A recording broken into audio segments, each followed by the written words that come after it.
Então, bom dia, pessoal. Sejam todos muito bem-vindos ao quarto e penúltimo dia do Biotech Sem Fronteiras, uma iniciativa feita pelo Global Biotech Revolution junto com Profissão Biotech, que são duas comunidades com foco na divulgação científica em biotecnologia, né? Eu sou a Maria Eduarda, eu sou embaixadora do Global Biotech Revolution, mas também parte da liderança do Profissão Biotech. E também a idealizadora desse evento. Então, durante esses 5 dias, nós já estamos discutindo vários pontos dentro de carreira em biotecnologia. Então, passou por empreendedorismo, oportunidades na indústria. Hoje a gente vai falar sobre oportunidades internacionais, amanhã sobre marca pessoal. Então, mais uma vez, aproveitem bastante esse espaço, usem o chat para fazer perguntas. No fim da sessão, pode abrir câmera e áudio, se quiser, né, falar compartilhar ideia, perguntar, compartilhar alguma experiência. E sem mais delongas, a gente parte para o tema de hoje, que é Indo Além das Fronteiras, Experiências e Oportunidades Internacionais, com a Cristiane Toledo e a Maria Vitória Luz. Então, Cris, vou passar a palavra para ti. Bom dia a todos. Maria Eduarda, obrigada pela introdução e também pelo convite, por nos receber aqui hoje. Bom dia a todos. Meu nome é Cristiane, vocês podem me chamar de Cris. Eu sou, dando uma breve introdução sobre mim, eu sou bióloga, sou mestre em genética. Ao longo da minha carreira, tanto como estudante quanto minha carreira profissional após os estudos, eu tive diversas experiências, profissionais e acadêmicas internacionais. Eu tenho muito apreço pelas conexões que a gente consegue fazer pela biotecnologia, pela inovação tecnológica, junto à parte de empreendedorismo, junto à parte de educação, enfim, é uma paixão. Atualmente eu sou, bom, eu trabalho para o iGEM, que é uma competição internacional de biologia sintética. Eu tenho diversos cargos e funções lá dentro. O mais, o principal, né? Eu sou support lead lá, que é um cargo que eu faço basicamente apoio às equipes que estão participando da competição. Mas também falo com sponsors, falo, né, os patrocinadores, falo com os palestrantes do evento, que a gente tem um grande evento em Paris. Enfim, diversas coisas acontecem por aí. Eu estou em Paris atualmente, é, por uma temporada, e, enfim, doida para trocar muitas ideias sobre oportunidades internacionais. Hoje eu vou estar entrevistando a Maria Vitória Luz, ou a Mavi. A Mavi é formada em biotecnologia pela UNB e ela recentemente terminou o mestrado dela, em gestão sustentável e inovadora em recursos naturais pelo programa Erasmus Mundus. A gente vai conversar um pouco sobre isso e também sobre outras oportunidades que a Mavi já teve em questão de oportunidades internacionais, também acadêmicas, profissionais, etc. Então, a ideia hoje é realmente a gente explorar um pouco como que essas experiências internacionais podem ampliar a nossa perspectiva, como que isso muda o nosso jeito de criar impacto e o que significa ter impacto, seja acadêmico, seja profissional, enfim, na parte de pesquisa, empreendedorismo, inovação e muito mais. Então, com isso, Mavi, seja muito bem-vinda também. Te dar o espaço para dar um oi antes. Muito obrigada pelo convite. É um prazer estar aqui com vocês e eu espero poder responder todas as perguntas que vierem. E também espero que a minha carreira internacional possa ajudar a guiar vocês um pouco no que vocês querem conquistar para a carreira de vocês no futuro. Muito obrigada. Joia. Bom, começando então, eu queria focar essa primeira parte, essa introdução do tema, a um pouco sobre motivação, primeiros passos de oportunidades internacionais, como que isso surgiu. E aí, Mavi, a primeira pergunta que eu tenho para você é como que foi o seu primeiro contato com experiências internacionais? De onde surgiu essa oportunidade? Foi algo que você planejou e desde sempre teve esse sonho? Ou foi algo que surgiu no meio do caminho, de forma inesperada? Como que foi isso? Me conta um pouco. Então, desde criancinha, eu sempre gostei muito de explorar novas culturas, mas, né, como uma criança de uma comunidade muito carente, de baixa renda, eu explorava através dos livros. Então, eu gostava de estudar, gostava de conhecer outras culturas. Até que quando eu entrei na UNB, eu tive a oportunidade. de ver que tinham várias oportunidades internacionais, assim. Eles tinham uns quadros e colocavam cartazes lá.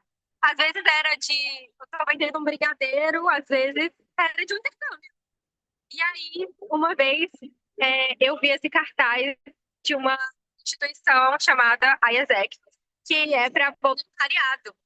E aí eu pensei que seria ótimo para minha primeira oportunidade, já que era um intercâmbio curto e na época também você pagava só uma taxa de manutenção e lá eles forneciam para você todos os recursos necessários. Então, eu decidi me desafiar essa primeira vez e eu fui para o Peru trabalhar com educação ambiental para crianças. E acho que foi aí que surgiu o eu quero estudar fora. Eu realmente quero continuar indo para outros países e tentando entender como que, por exemplo, sustentabilidade funciona em outros países. Como que outras culturas lidam com problemas similares com os que a gente tem no Brasil. Daí em diante, eu nunca mais parei. Eu comecei a engajar para outros projetos em sites assim, online, de oportunidades, Instagram, LinkedIn, fui correndo atrás. E aí eu acabei indo para muitos outros países, principalmente relacionado a estudo e carreira. E hoje eu já visitei, acho que 18 países, 19, já esqueci da conta. Então, basicamente, tudo começou assim, olhando para o que a universidade tinha a me oferecer, porque a Universidade de Brasília ela também tem um instituto, um departamento específico para oportunidades internacionais. Mas nunca deu muito certo com o que eu podia fazer na época, não só por questão de disciplina, mas também por uma questão de eles te conectam com a universidade, mas você tem que pagar tuition fee, você tem que, às vezes, pagar pelas aulas na faculdade, você tem que pagar pela sua estadia no local. E para mim isso sempre foi a parte mais complicada, né? Sim, com certeza. Eu sou da geração, digamos assim, do Ciências Sem Fronteiras, né? Eu participei do Ciências Sem Fronteiras lá em 2013, 2014.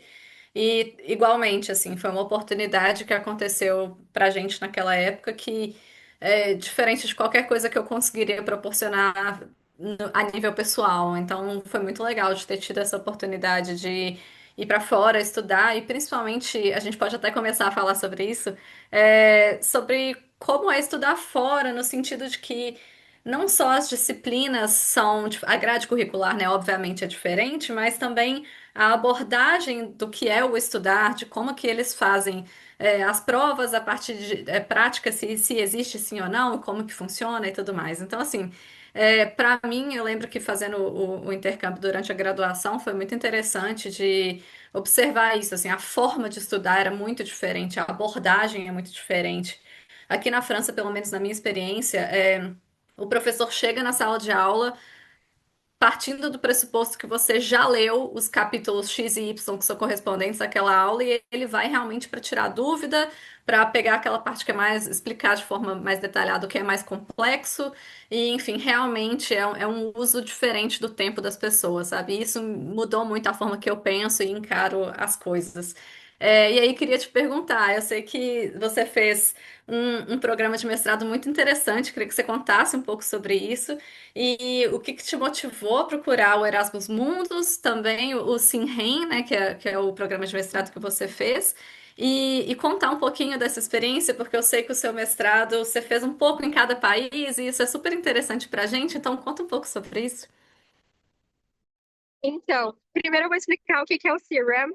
Ele é um mestrado internacional que foca em sustentabilidade, gestão de recursos naturais. E aí, quando eu falo gestão de recursos naturais, a gente pode estar falando, por exemplo, de ciência de materiais, mineração, geologia, biologia. São muitas áreas juntas e junto com empreendedorismo também. Então, é um programa multidisciplinar em que eles têm a intenção de fazer com que você se torne um T-shaped professional. Ou seja, que você seja um profissional muito especializado naquilo que você faz, mas que você tenha uma noção ampla de como que aquela indústria, a sociedade, como tudo funciona. E aí, minha motivação para entrar no Serum vem desse aspecto, porque eu sempre gostei de participar de coisas que pareciam talvez nem estar conectadas. É empreendedorismo, com às vezes um trabalho mais de restauração ambiental, com pesquisa, enfim. E aí eu gosto de muitas coisas e eu queria um programa que colocasse todas essas coisas juntas de uma forma que faz sentido. E aí, né, na época que eu estava na graduação, desde o início da minha graduação, eu já conhecia o Erasmus Mundus, mas parecia algo muito distante. Muito, muito distante.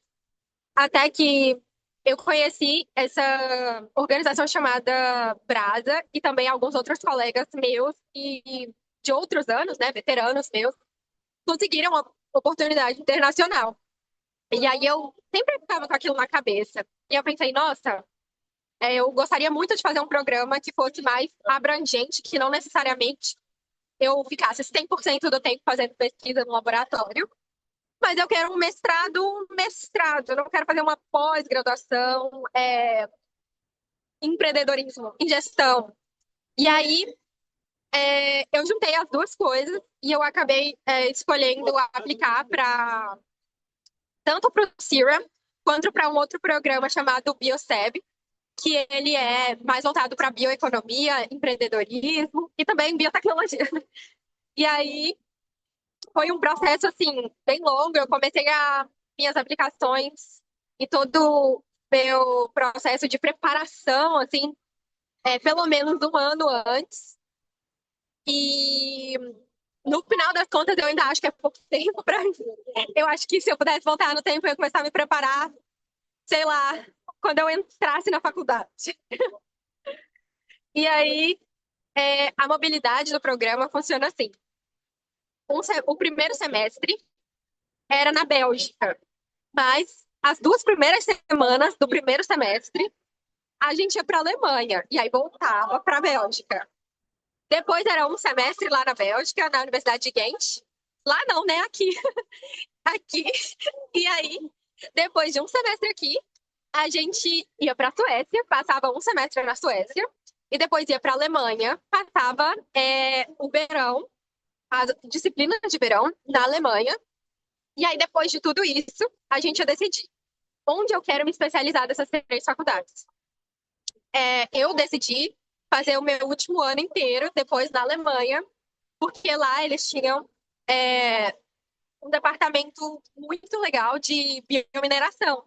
E aí eu pude juntar um pouco do meu projeto do Leiden na minha dissertação. E aí eu pensei, não, esse é o lugar perfeito, assim, tem tudo a ver com o que eu vejo como propósito de vida e eu gostaria de me especializar.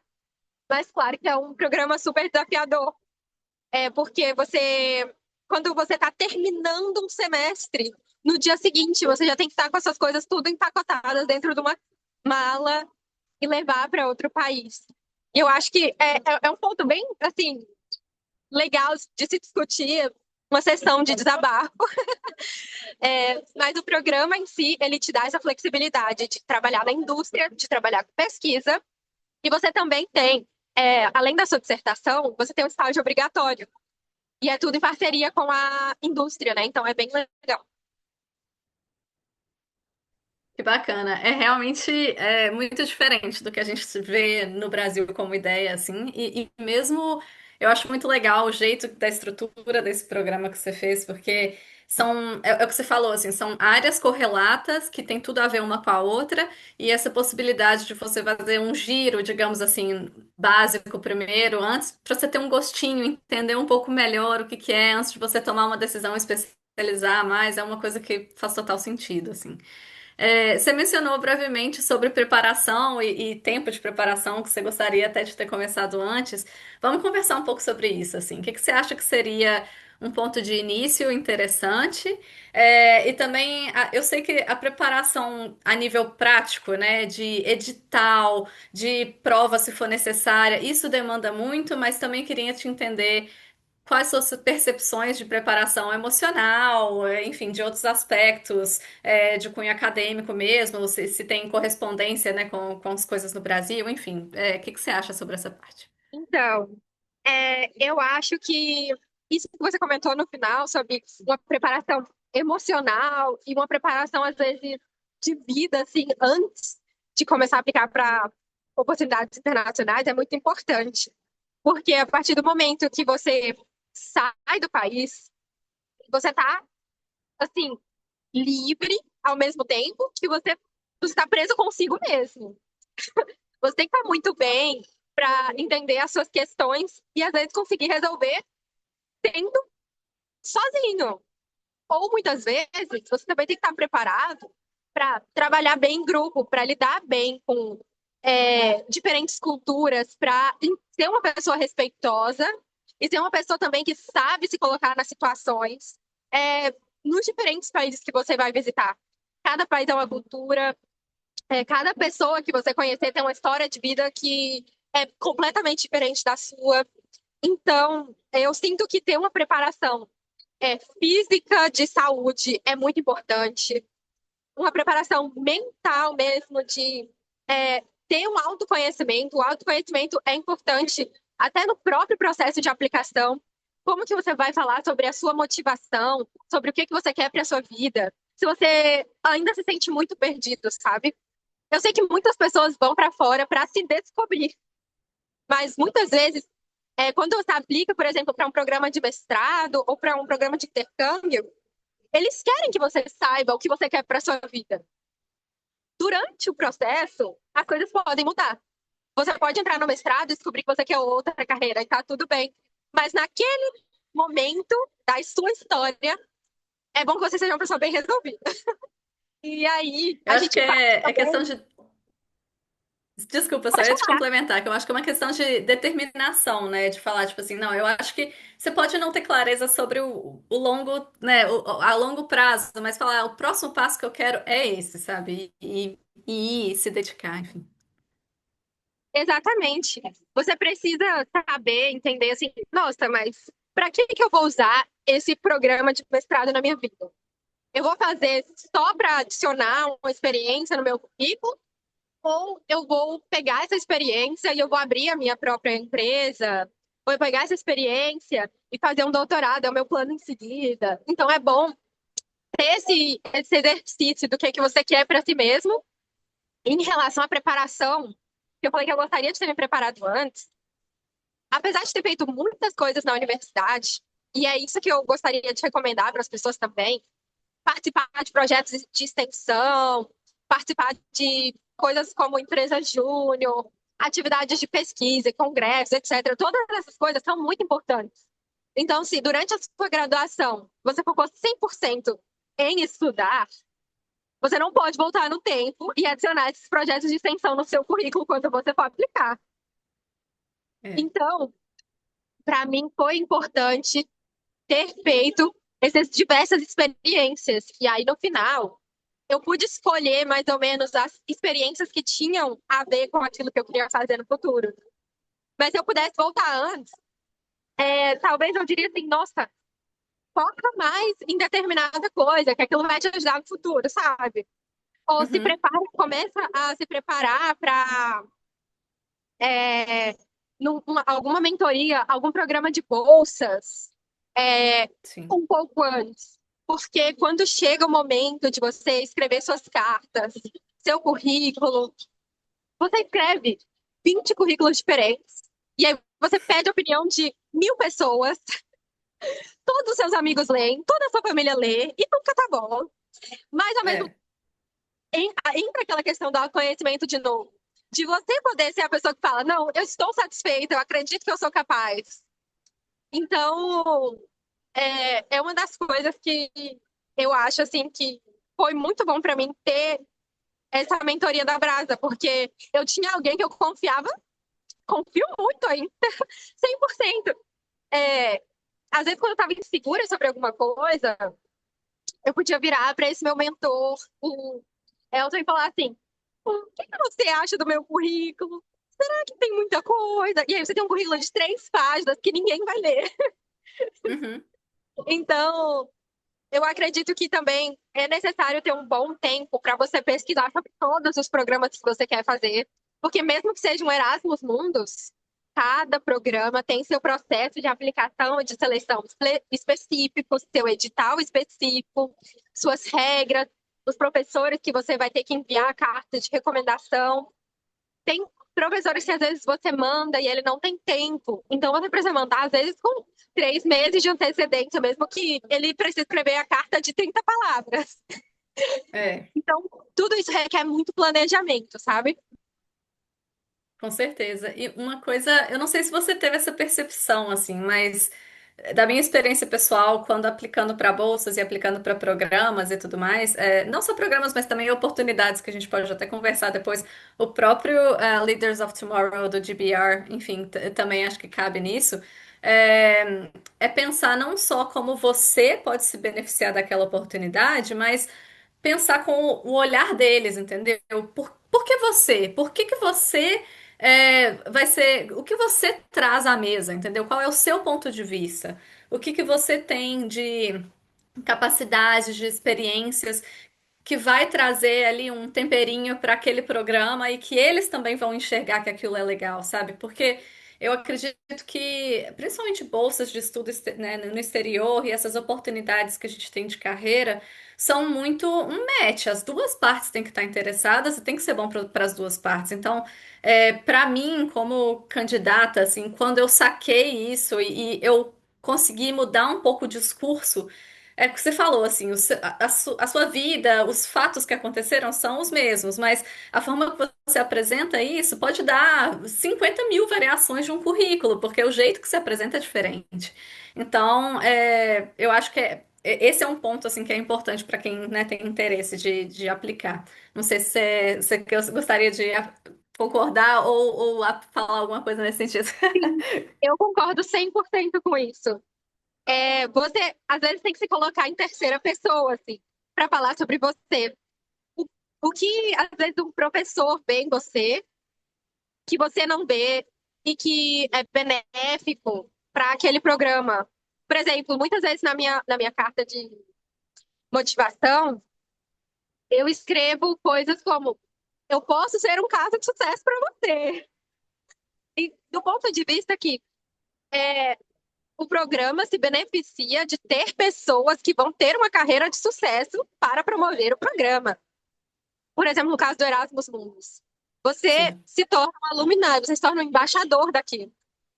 E eles querem pessoas que, por exemplo, sejam empreendedoras de sucesso, que consigam trazer a União Europeia como apoio. Eles querem também alunos que se tornem bons pesquisadores, ou até mesmo pessoas que se tornem peças importantes dentro de uma empresa. Então, no final das contas, você é a pessoa certa, muitas vezes não só porque você teve boas notas, ou porque você é um candidato que parece ideal, mas porque você tem a determinação, você tem aquilo que é necessário para aquele programa específico.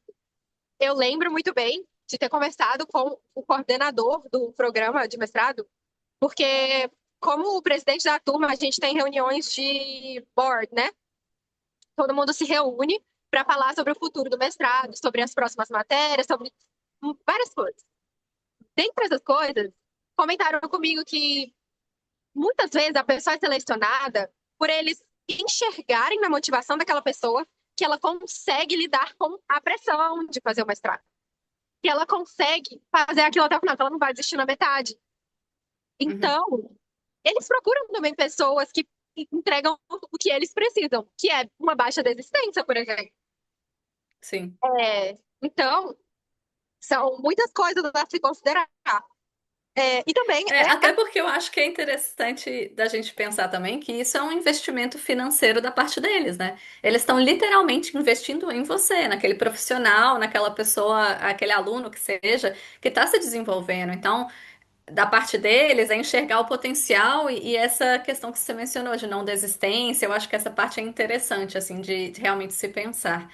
Eu ia até, a gente já está um pouco falando sobre isso, mas queria só arredondar um pouco o nosso tópico, é só da gente pensar um pouco assim, dessas habilidades não técnicas, né? Não relacionadas com o assunto do seu mestrado, mas assim, quais outras habilidades não técnicas você acha que são importantes, não só para o programa de mestrado ou uma outra oportunidade internacional, mas também para viver fora do país, para lidar com essas diferenças culturais, questão de comunicação, enfim, resiliência, empatia. O que que você me conta um pouco sobre a sua experiência nesse sentido? Eu acho que é um tópico assim bem interessante de se discutir, de se trazer para a mesa, porque quando você mora fora, eu acho que a principal coisa que eu vejo é a questão da adaptabilidade. Você tem que conseguir se adaptar ao ambiente que você está inserido. Eu sei que muitas pessoas, por exemplo, não conseguem lidar bem quando mudam as estações.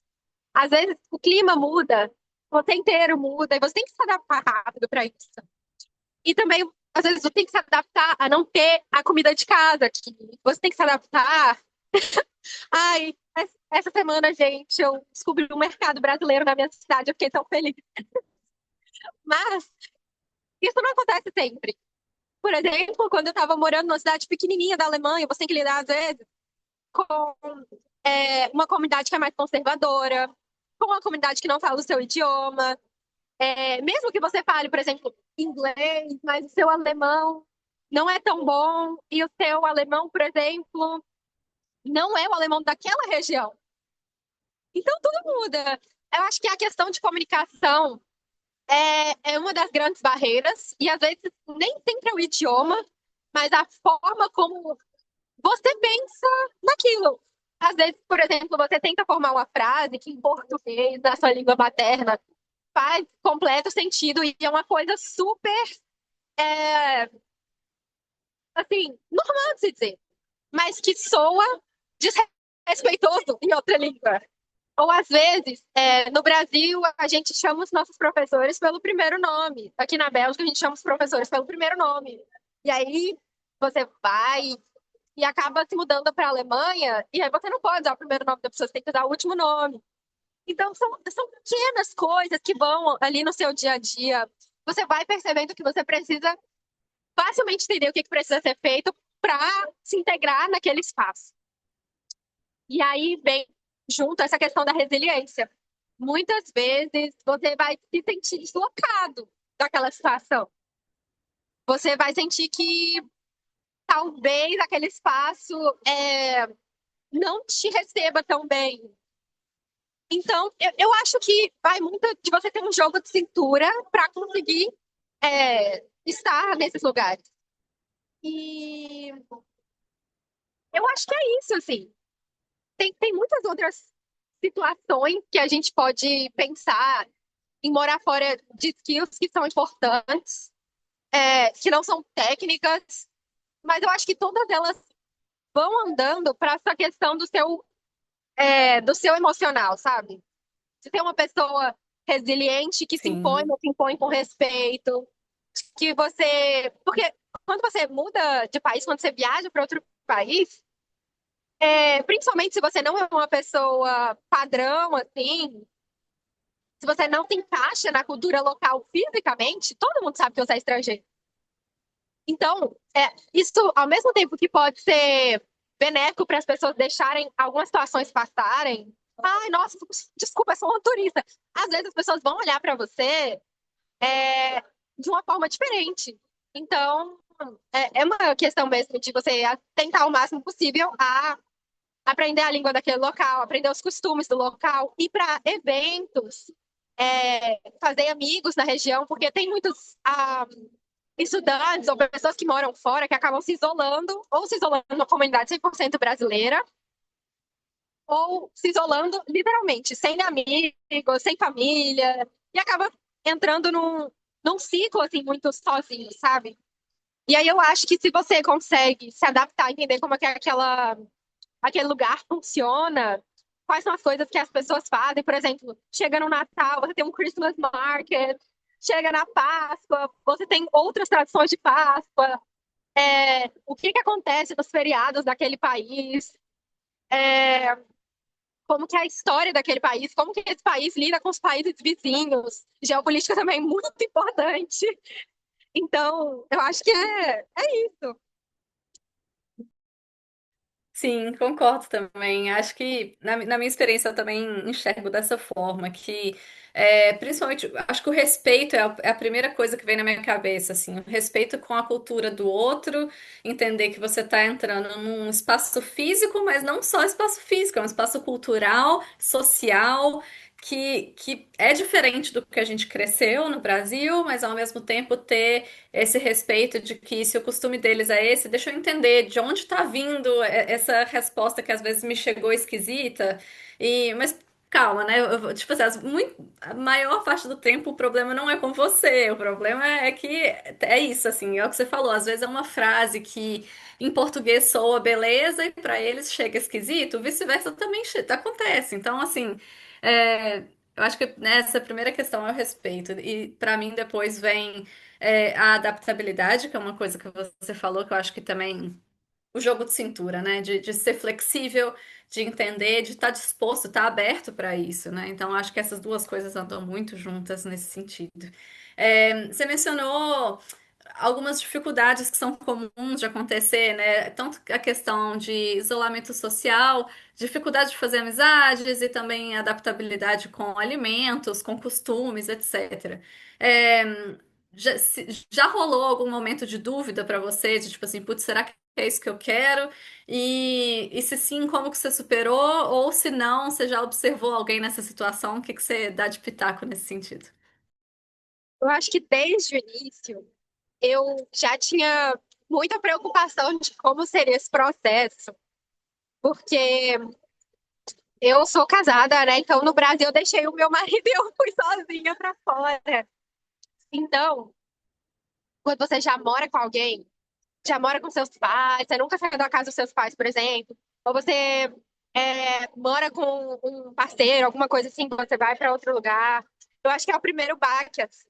Você, quando passa aquele período de lua de mel com o país, que você turistou, você começa a sentir, ok, mas eu gostaria de compartilhar a minha rotina, o meu dia a dia com as pessoas que eu gosto.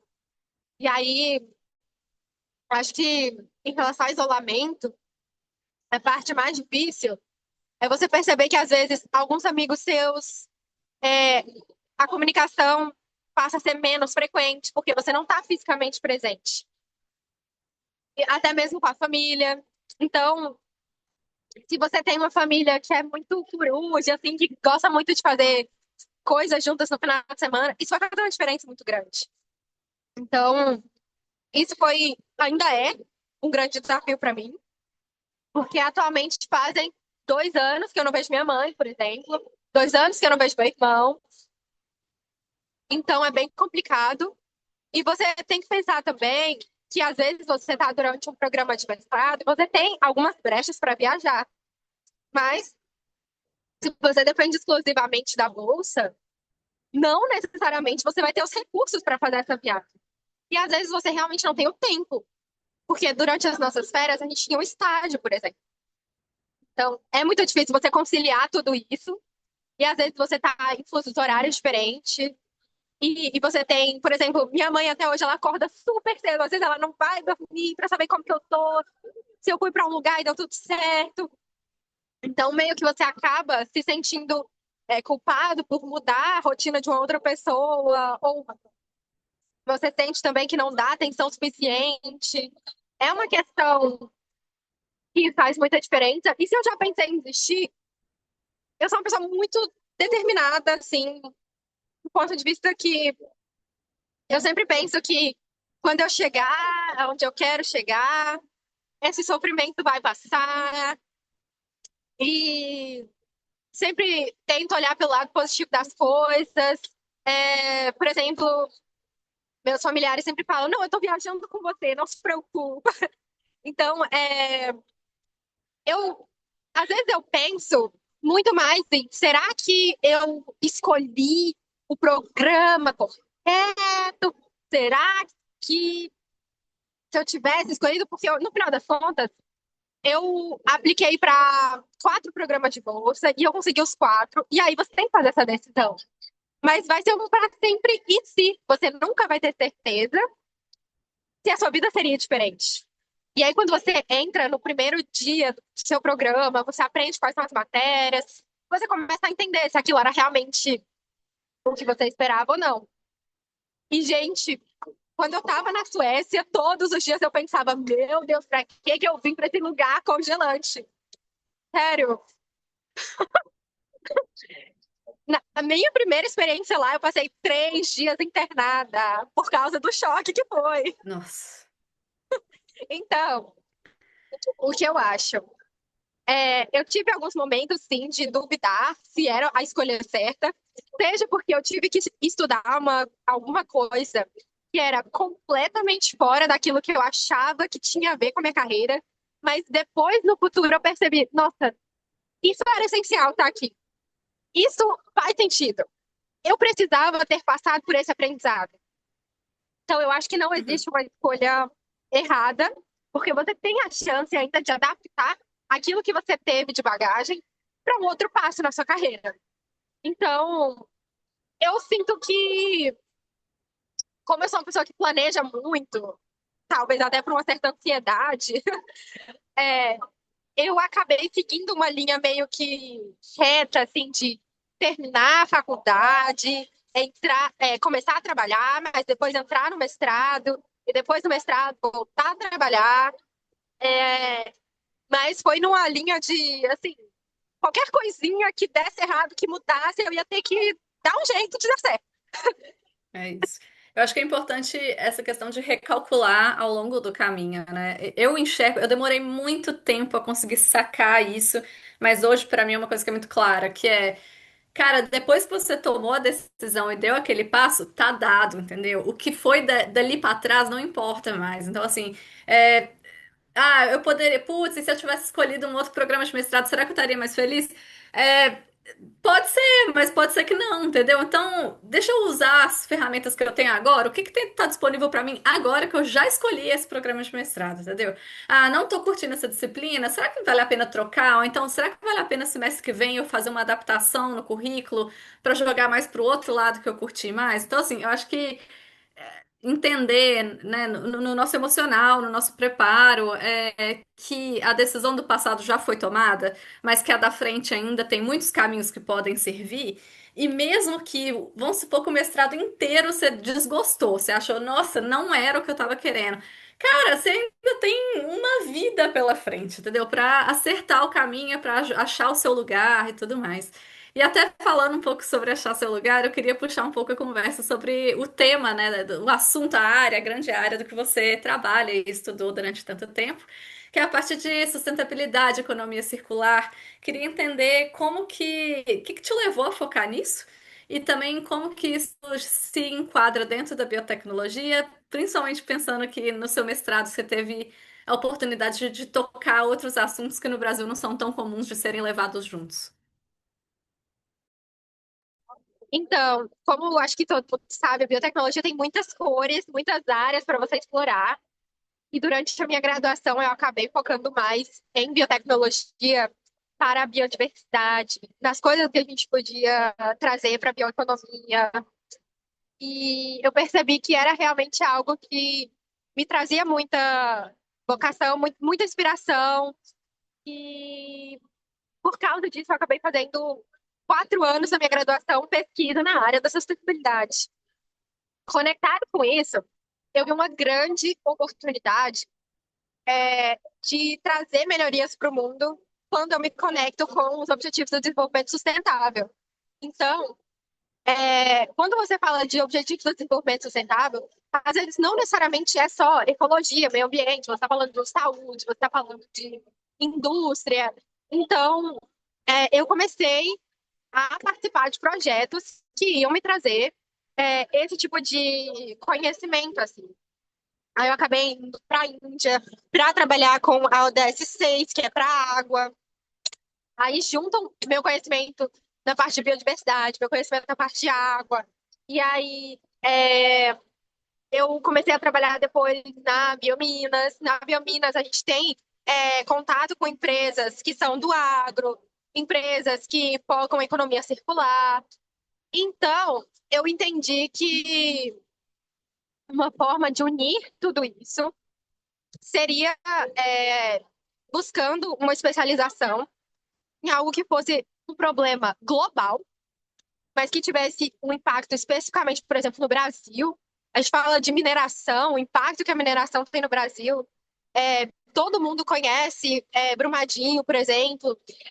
Todo mundo aqui também conhece nas minhas aulas, meus professores falam dos desastres que acontecem no Brasil, entende? Então, como que eu posso ter uma experiência no exterior e, ao mesmo tempo, beneficiar o nosso país e as nossas áreas de vulnerabilidade no que eles chamam de sul global, sabe? Então, eu vi a sustentabilidade como essa oportunidade.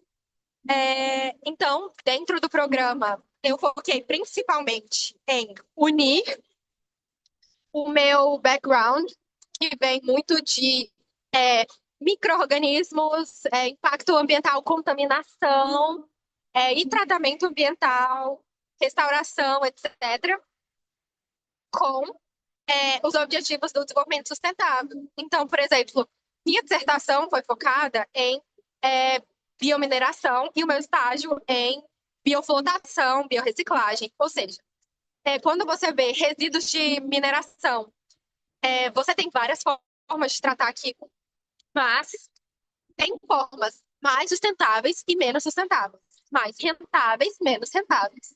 Como que você pode encontrar o balanço perfeito, entre aspas, daquilo que vai funcionar melhor para a indústria e para o meio ambiente?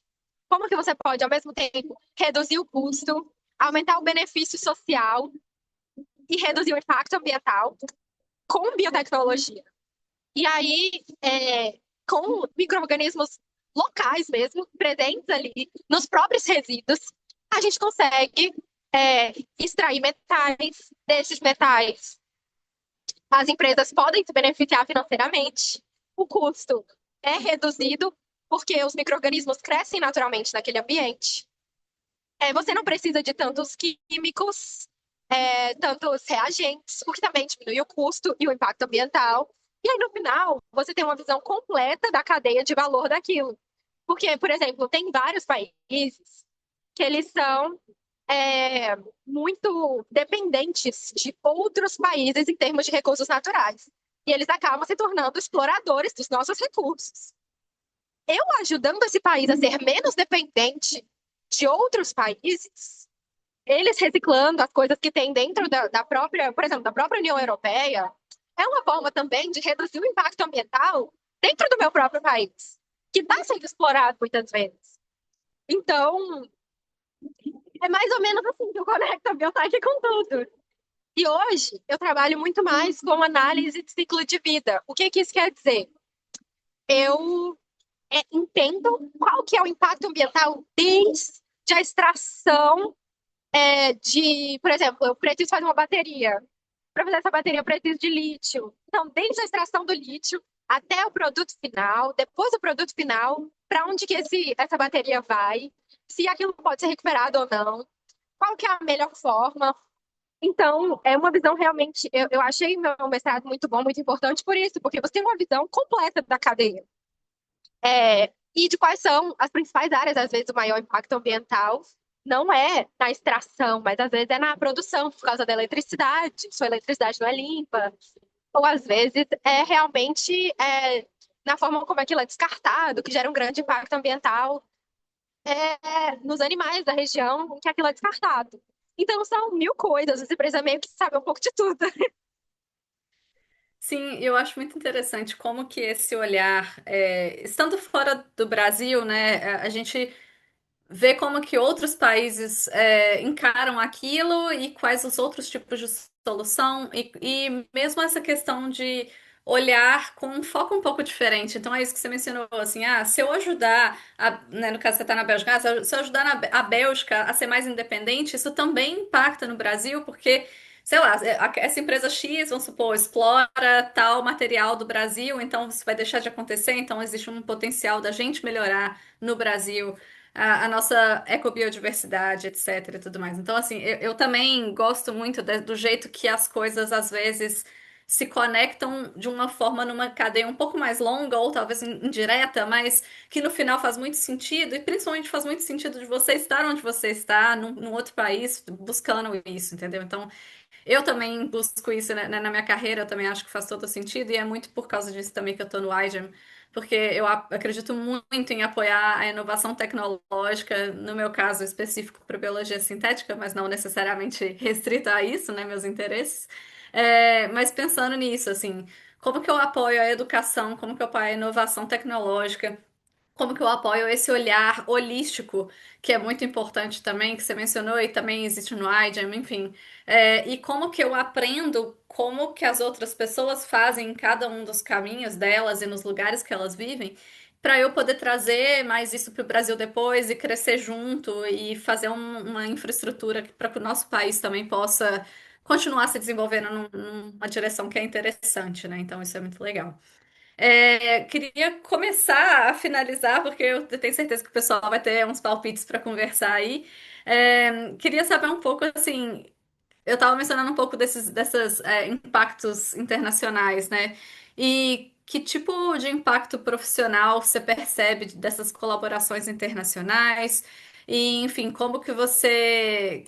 Que conselho eu acho que também seria interessante? Que conselho você daria para uma pessoa que está começando a pensar sobre essa questão de sair do Brasil para uma oportunidade de estudo ou profissional?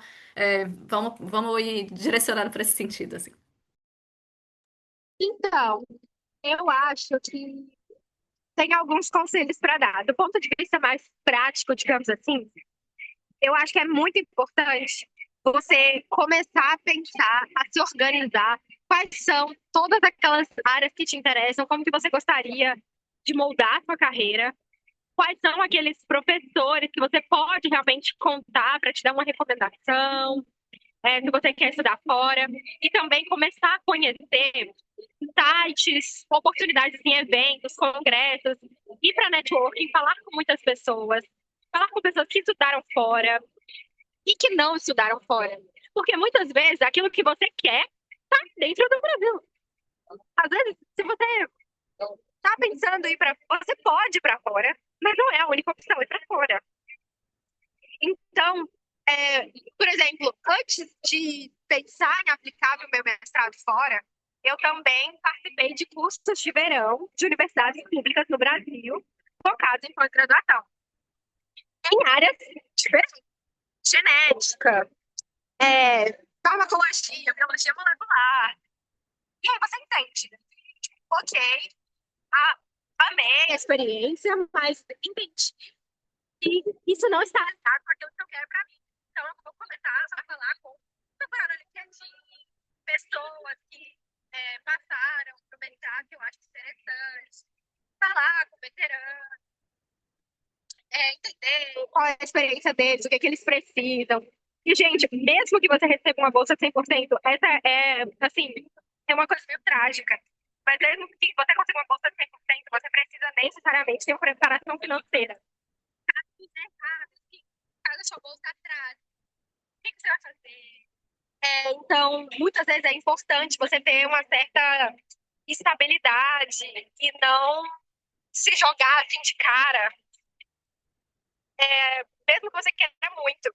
Ou você pode fazer que nem eu, se jogar de cara e contar com todas as pessoas do Brasil para fazer uma grande vaquinha te ajudar. Porque mesmo que você tenha uma bolsa de 100%, para sua bolsa você começar a receber, você precisa da sua passagem para chegar naquele país. E às vezes, a sua situação social, financeira, enfim, situação econômica em geral, não está alinhado com aquilo que eles esperam. E quando você chega num outro país, você vai perceber que existem custos que você não estava esperando.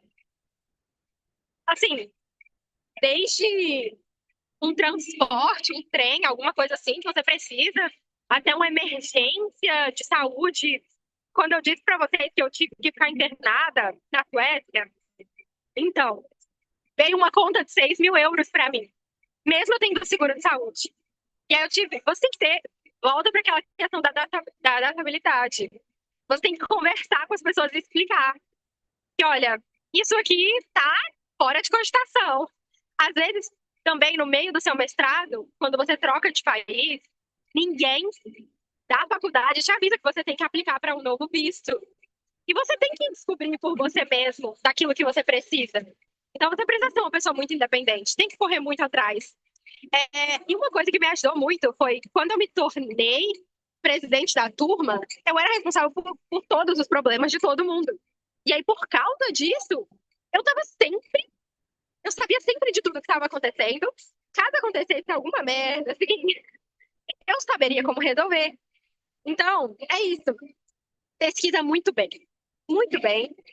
Todos os pré-requisitos, faz um planejamento, pensa naquilo que você precisa, tanto financeiramente quanto de bagagem técnica. Muitas vezes, para agregar na sua carreira, alguma coisa assim, você ainda quer fazer mais algum curso. Então, por exemplo, no meu caso, eu sabia que ia ser impossível para mim entrar do mestrado, da graduação direto para o mestrado. Então, eu comecei a trabalhar na Biominas, isso foi muito bom para mim. Eu tive uma visão de trabalhar mesmo forte, que foi importante depois, quando eu entrei no mestrado. Você vê uma diferença muito grande entre as pessoas que tiveram já uma experiência trabalhando antes do que uma pessoa que não teve essa experiência corporativa ou essa experiência industrial. Então, isso também ajuda a moldar um pouco seu caráter. Então, eu acho que é isso. Pensa no que serve para você. Óbvio que a minha experiência aqui é a minha experiência e vai ser diferente para todo mundo, mas o planejamento é essencial. Você falar com outras pessoas, entender a experiência que ela veio, para onde que ela foi, onde que ela se encontra, se ela pode te ajudar, se ela pode ler as suas cartas. É muito importante. Seja um cara de pau, assim. Não tenho medo. Se vocês um dia decidirem aplicar para qualquer oportunidade no exterior, seja conferência, evento, programa de intercâmbio, e vocês quiserem me contatar, não sintam medo, assim, venham falar comigo, porque eu já passei, assim, por muita coisa. Eu meio que virei uma profissional em aplicar para coisas. Então, é, se vocês precisarem de qualquer coisa, também não hesitem em me chamar. Isso aí. Obrigada, Mavi, pela abertura, né, e de ser tão, como fala isso, de ser abordável, né, de estar aberta para ouvir as pessoas. Acho que isso significa muito. Vou fazer um fechamento aqui só para agradecer todo mundo e também falar que a gente tem uns minutinhos últimos aí. Eu queria ver algumas perguntas. Eu vi que alguém comentou um pouco sobre a mentoria do Brasa, né? Perguntando assim, Mavi, você acha que teria conseguido, mesmo sem a ajuda do Brasa, da Brasa, como que eles te ajudaram no processo? Enfim, conta um pouco sobre essa parte. Gente, então, eu penso, genuinamente falando, que eu seria capaz de aplicar, de passar, de ser selecionado? Eu acredito que sim, mas eu não acredito que seria na mesma linha do tempo que foi com a ajuda das mentorias. Por quê? O que acontece? Quando você tem alguém que já passou por todo aquele processo, a pessoa sabe o caminho das pedras. Ah, não, primeiro não foca em currículo, primeiro foca, às vezes, em fazer um estágio, e depois você vai colocar aquele estágio no seu currículo. Ou então, é, eu precisava fazer uma prova de proficiência do inglês. E eu não tinha recursos financeiros. A Brasa me ajudou com isso. Me ajudou com as aplicações para as universidades. E a mentoria vai muito também do... Nossa, eu sou muito travada em falar no inglês. Eu não tenho amigos de fora. Eu não converso com ninguém. Ou às vezes você nem fez um curso, mas você precisa fazer a prova de proficiência. Então você precisa praticar. Eu tenho certeza que alguém que está ali para ser o seu mentor é, vai fazer todas as reuniões de inglês com você, sabe? Vai conversar com você, vai te ajudar a praticar, vai corrigir alguma coisa que você está fazendo errado. Então, eu acredito que para mim foi muito importante para eu estruturar a minha aplicação. Então, por exemplo, hoje em dia eu tenho um drive com meus modelos de carta de motivação, meus modelos de currículo, é, com experiências em como moldar coisas, em como mandar e-mails. Então, assim, é, eu acho que ajuda bastante, mas se você não conseguir, você ainda tem outras formas. Eu sei que a Fundação Estudar, se eu não me engano, tem outro programa também. E eles têm, inclusive, um prep online, que você faz um curso mesmo que te ensina as coisas sem custo nenhum. Então, Se você tiver uma espécie de guia em como fazer as coisas, qual que é a linha do tempo, você tem a oportunidade de conseguir. É, então, você pode tentar aplicar com brasa ou sem a brasa, com ou sem mentoria, mas sempre que você se sentir assim sozinho e você tem uma mentoria, você vai ter uma noção assim para onde você vai. Eu até vi aqui algumas perguntas do Vitor. Então, eu vi que alguém perguntou até que quanto tempo eu passei tendo outras experiências antes do Erasmo, mas que no último ano da minha graduação eu comecei como estagiária. E aí, quando eu me formei, eu trabalhei por mais um ano na mesma empresa que eu era estagiária, na mesma instituição.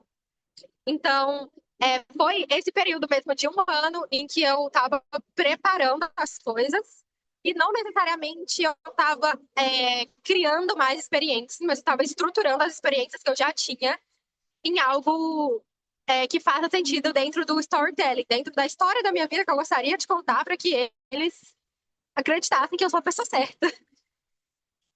Então, foi mais ou menos um ano, assim. Joia. Eu acho que só para dar um super um fechamento aqui, eu acho que de forma geral, assim, o que eu enxergo e eu também é um pouco do que a Mavi falou, é que se a oportunidade surgir, e você tiver o mínimo de interesse, se joga, vai, experimente. E seja isso internacional ou não, entendeu? Pode ser dentro da sua universidade ou dentro do seu contexto social, qualquer tipo de oportunidade que te interesse, que tenha a ver com a parte profissional, ou mesmo que não tenha. Isso vai te trazer capacidades, características que vão ser importantes depois, em outro momento. E acho importante também dizer que não é porque é internacional que é melhor ou é pior do que estar no Brasil, entendeu? No Brasil a gente também tem oportunidades que podem estar muito alinhadas com o que você está fazendo, com o que você quer para você mesmo. Então, assim, não estresse se aquele sonho X, Y, Z não aconteceu do jeitinho que você está pensando, sabe? Porque às vezes a vida tem dessas, assim, a gente pensa que vai para um lado, a coisa não acontece e acaba sendo até melhor que não aconteceu daquele jeito, sabe? Então, enfim, só uma reflexão final aí. Vou já finalizar, então, muito obrigada a todos por estarem aqui e passar a palavra para Maria Eduarda para finalizar. Ah, muito obrigada, meninas, pela conversa. É muito bom ter esse tipo de conversa, né, da perspectiva de estudante ou quem está iniciando aí na carreira de biotecnologia, ver que as coisas não são impossíveis. Às vezes difíceis, óbvio, você demanda tempo, energia, estudo, participar de conversas assim para atingir, né? Mas o importante é saber que é possível e que existem diversas possibilidades. Bom, então, mais uma vez, queria agradecer vocês duas pelo tempo e todos os insights compartilhados aqui. Tudo isso tá sendo muito valioso. Muito obrigada aos participantes por perguntarem no chat, se sentirem interessados, por estarem aqui num sábado. E é isso, passando, né, para lembrar também alguns recadinhos. Amanhã nós temos o último dia com a Mona Oliveira falando sobre marca pessoal. É um tópico super importante também, que é pouco comentado nesses eventos de carreira e que eu achei importante trazer para vocês. Às 10 horas da manhã, nesse mesmo link, Mavi e Cris estão convidados para participarem se quiserem. Ah, o certificado, ele vai sair depois do evento, com o mínimo de 3 presenças, tá? Então, eu estou contabilizando tanto pelo relatório do Zoom, mais com formas que eu estou lançando, no chat para vocês. Vocês já estão cientes, tem as respostas lá. E é isso, gente. Bom sábado para todos.